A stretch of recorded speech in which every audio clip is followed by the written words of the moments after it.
ایک نوجوان نے ایک بزرگ سے پوچھا کہ اللہ تعالیٰ اپنے نافرمان بندوں سے اپنی نعمتیں چھین لیتا ہے، لیکن میں نے دیکھا ہے سب کے پاس پہننے، اوڑھنے کو، کھانے کو، پینے کے لیے سب کچھ موجود ہوتا ہے، تو اللہ تعالیٰ کسی سے کچھ بھی نہیں چھینتے۔ بزرگ مسکرائے اور پوچھا، کیا تمہاری نماز میں خشوع اور خضوع ہے؟ نوجوان بولا، نہیں۔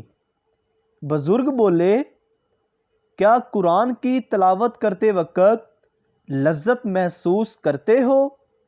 نوجوان بولا، نہیں۔ بزرگ بولے، کیا 5 وقت کی نماز پابندی سے پڑھتے ہو؟ نوجوان بولا، نہیں۔ بزرگ بولے، کیا نیکی کرنے کی طرف دھیان جاتا ہے؟ نوجوان بولا، نہیں۔ بزرگ بولے، کیا زبان اللہ کے ذکر کی عادی ہے؟ نوجوان بولا، نہیں۔